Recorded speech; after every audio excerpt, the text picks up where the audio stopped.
good morning. I'm Deborah, Stitching Granny of 17. This morning I'm going to continue with what I started yesterday. This is part 2 of Quilt as You Go by row without using sashing or hand sewing. But before we get started, I want to give a few shout outs, and that's to Lori Holt, of course. I love watching her videos because she shows all the things that I remember when I was growing up. I'm a few years older than she is, but I can remember it like it was yesterday. All the things that she shows and the patterns, and I miss those days. So I'm trying to recreate it myself. And also I'd like to shout out Celeste of Celeste Creates. She does some awesome tutorials. She's getting ready to help beginning quilters by showing them the process of making a quilt. So join me and watch her and learn from her. I always like to look at myself as a beginner, no matter how long I've been sewing. And I've been sewing now for well over 50 years. I started my first quilt 40 years ago, and all I had was books on Georgia Bone Steel, and I watched her on the educational channel. And then I want to shout out Nicole of Nicole's Needleworks. She's fairly new, I believe, to Floss Tube. She does some beautiful quilts. To be such a young quilter, she does a beautiful job. She's precise in what she does. So, watch her. And then I'm going to show you today, I'm going to show you how to cut the batting. Yesterday I showed you how to sew the first row on. After we quilted the first one, sew the second row on, I'm sorry. And then I talked to you about sewing the backing. So the backing's the same process as sewing the row on. Just push the top row and the batting out of the way, sew the backing on, and then press it back. Spray a little bit of temporary spray or pin it if you want your sandwich. So I usually spray some temporary spray, lay my batting down, and make sure that it butts up against the other one, and then I tape it and then press it down so the seam never comes open. Because unless you're quilting it tiny, the batting could come loose a little bit, so you need to adhere it with some adhesive interfacing.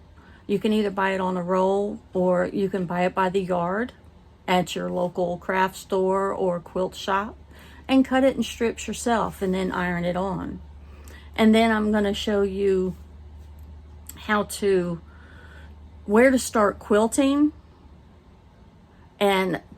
But before that, I'm going to show you how to cut the batting for the next row.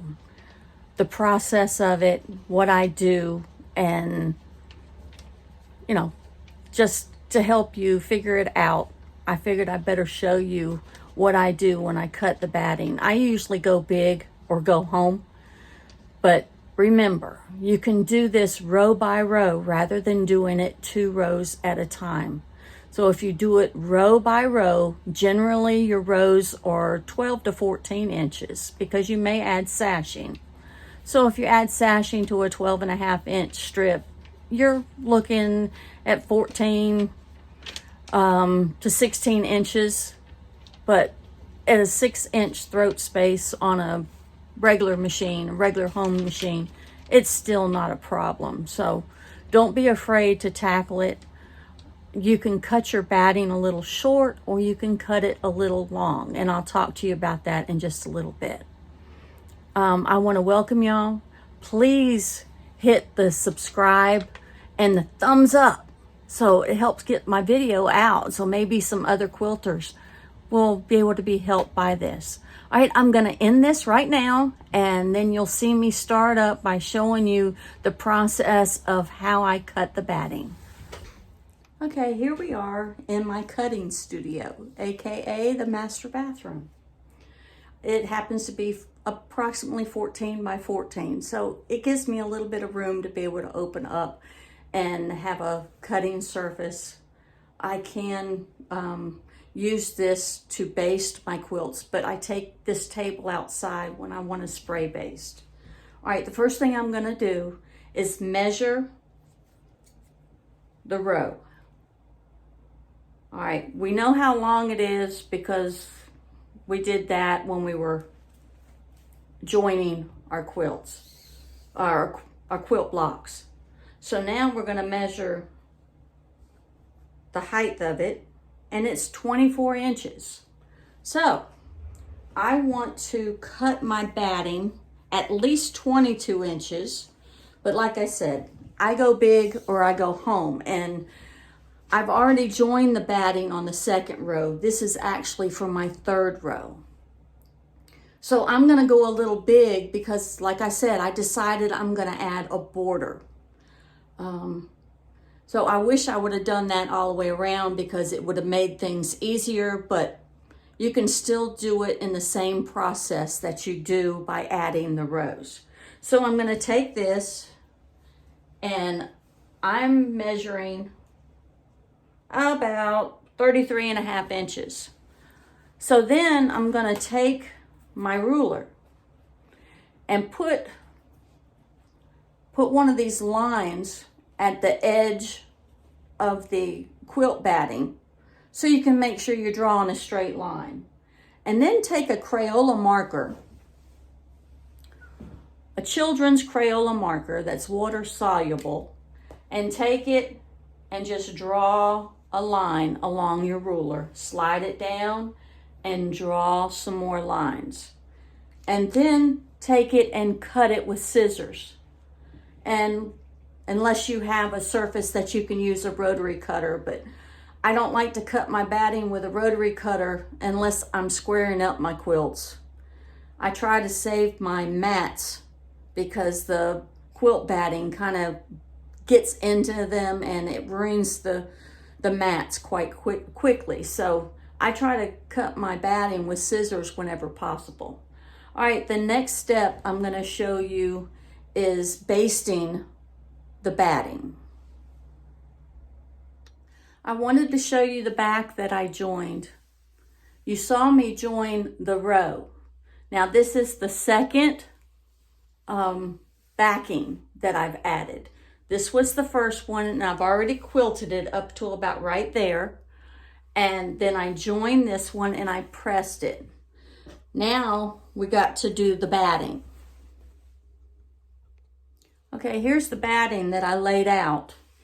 And all I'm doing is pushing it up against the other piece of batting. And then I'm going to take this fusible interfacing and I'm going to lay it all the way across. And then I'm going to take my iron and I'm going to tap it. Just tap it gently, just for a second or two. It will adhere and it'll keep your batting from separating.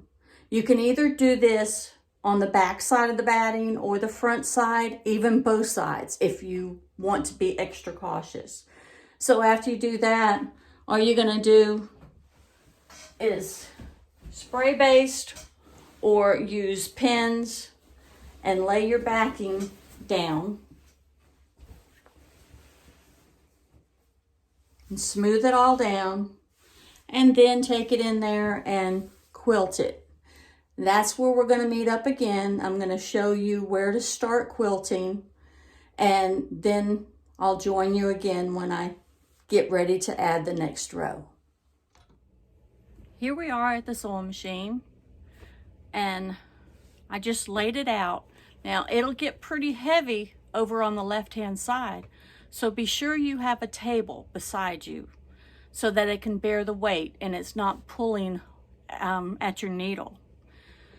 So I've got my machine needle down in the last place that I stopped my thread. Since I'm doing a meander, I don't want anybody, if they were to look at it, to see where I stopped and started. So I like to put the needle back down where I stopped, and you can mark it with a pin or a safety pin or something so you can find it when you go back. So then I'll just continue with my meander. Now I won't do this little bit up here because I want to add a border. So that's what I told you that I didn't plan right up, up front, which I should have. But sometimes my borders are afterthoughts, and I decided I didn't want my quilt to end in white. Although I still may put a white border after I add some little squares or something on the outside. I just want my quilt a little bit wider. It's almost big enough for a queen size bed. It's plenty long enough, but it's just going to be a little bit longer. Maybe I'll use the quilt and it'll cover pillows like a bedspread rather than just using it for a bed quilt. So, like I said, mine is a little bit wider than what you would be doing if you're doing this on a domestic machine.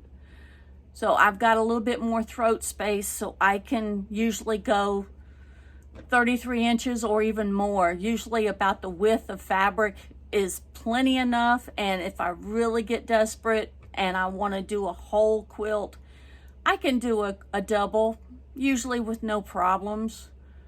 And sometimes halfway through the quilt, I'll turn it around and start quilting from the other direction just to keep everything to the left of my machine. And a lot of times when I'm doing quilts, I'll cut the quilt in half. I'll only join the blocks into rows up until half of the quilt. I'll join the other half, but I leave it off. And I'll do the quilt as you go technique. I'll leave my backing a lot of times just whole because it doesn't take up a lot of space in the throat space. I'll just join my batting. And that's the thickest part of the quilt and what makes it more difficult to quilt.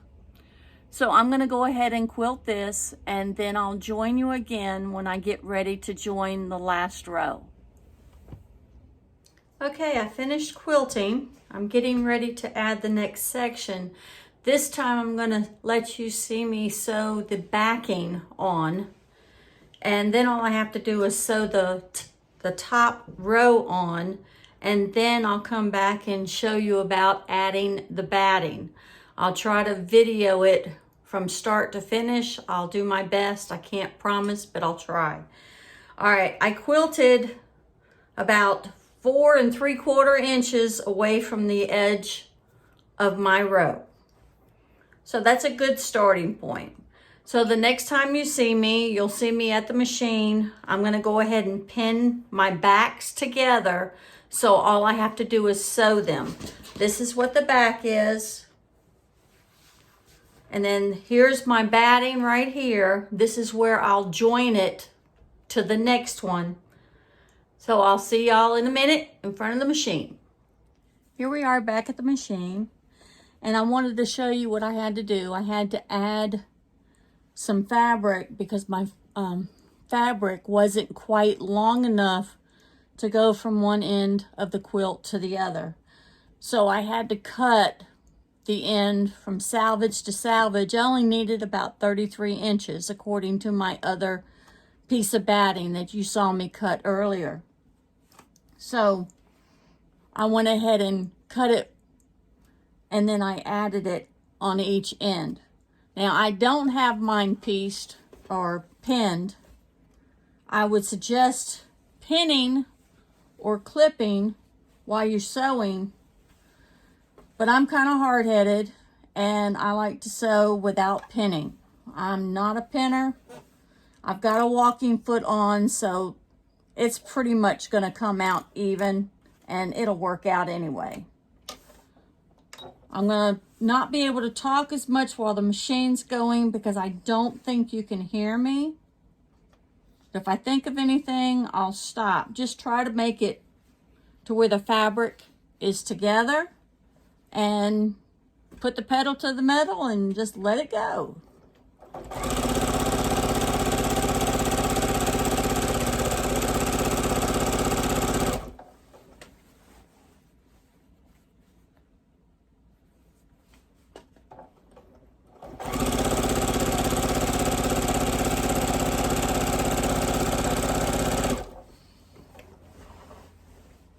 And I don't have my table beside me because I've got the tripod sitting on the table. So I'm trying to wing it. So all the weight is hanging off over here onto the floor.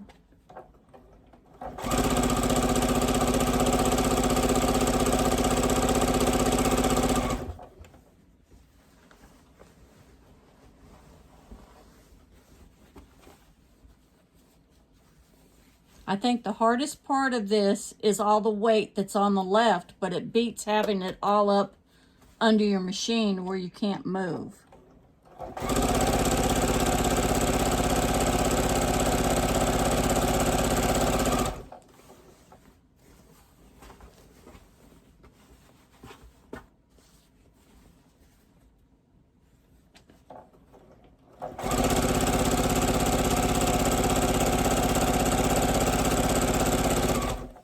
I decided while sewing this today that I'm going to add simple borders. I'm just going to add strips of fabric just to make it more simple, to where I can go ahead and get the next video up to where it shows you how to add borders. But you can remember the next time when you do it, you can always piece it.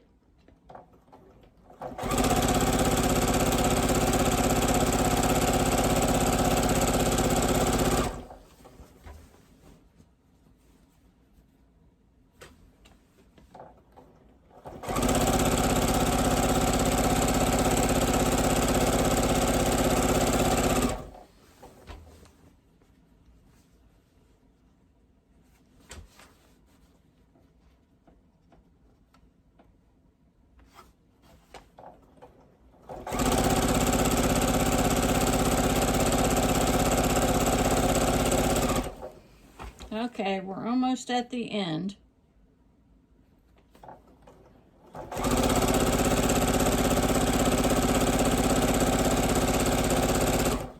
The fabric that I was putting for the backing was only like an inch too short. And I hate it when that happens, because I don't want the seam where I joined it to be right there at the very edge. It might mess me up when I'm binding, having extra weight right in there.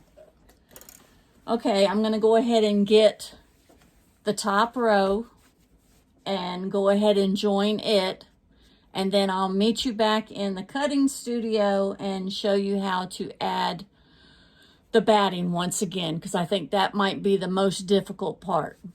All right.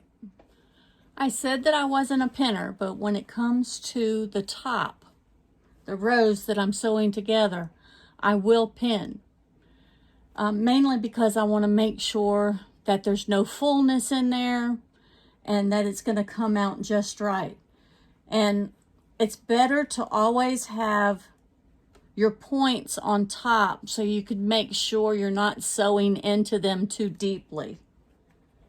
And like I said earlier, don't sweat the little stuff. If your points don't come out perfect, the more you wash your quilt, the more better it even looks. You don't even miss those points. You don't see them. You don't even care about it. Once you get the quilt done and it's used and it's loved, it's just a blessing. And as you can see, I've pushed the backing and the batting out of the way. So now I'm going to start sewing.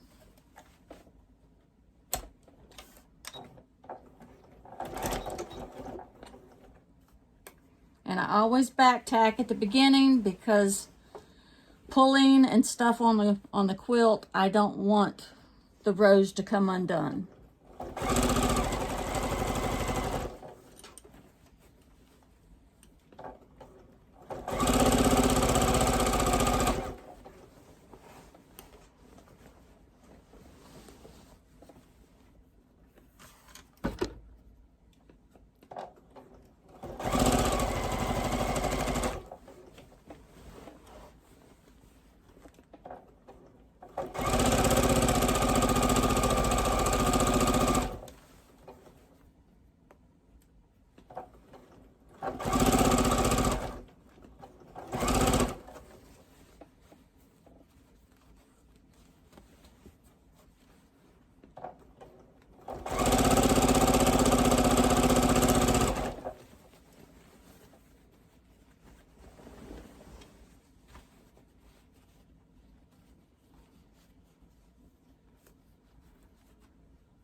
Okay, let's see how I did.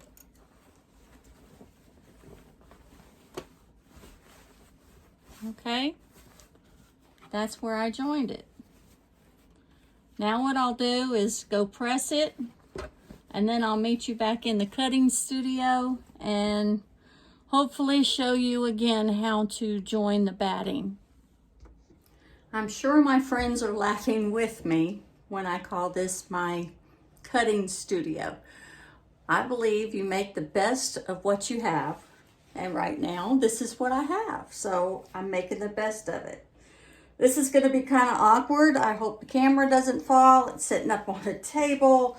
I've got my iron set, ready to show you how to do this batting. Now, this time I'm choosing to put the batting together and to fuse it before I spray baste it, because I have to take this table outside, and I think y'all can figure out how to spray baste. All you do is lift this up, spray it, you spray it, and then smooth it down a little bit at a time. So I'm trying to make sure this is butted up against the batting, and I have to do that all the way down. And there is a right side and a wrong side to batting. The dimple side or pimple side is the back side. That goes toward your backing fabric. And the smoother side, which it's got little bumps on it, but it doesn't have little dimples like pimples sticking out. So you just want to smooth this out and make sure it's all good. And then all you do is take your fusible side down, and then you press it on. Now, right now you can't see, but I can't pull it out. Now you can see me fusing it down, and I'm just going to take it all the way down to the end.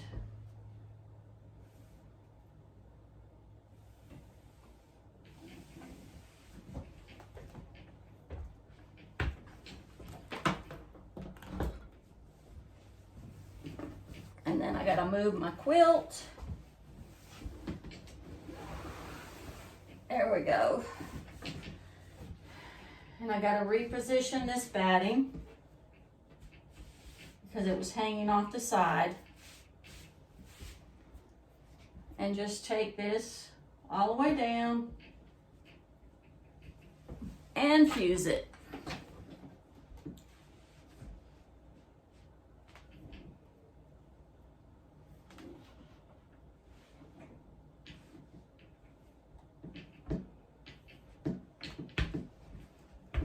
Okay, I'll meet you all in the sewing studio and wrap this up.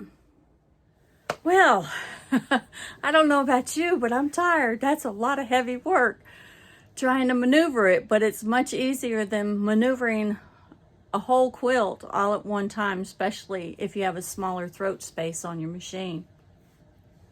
I want to encourage y'all to please subscribe, hit the bell, and hit the thumbs up. And also, please share it on social media. I'm not on Facebook, but I am on Instagram, Stitching Granny of 17. So come follow me there. And before I close, I'd like to close with a scripture, Psalms 121:2. My help cometh from the Lord, which made heaven and earth. He is my help every day. He guides me and he leads me, and he helps me in everything I do. I hope y'all have a wonderful day, and thank you again for watching my video. God bless.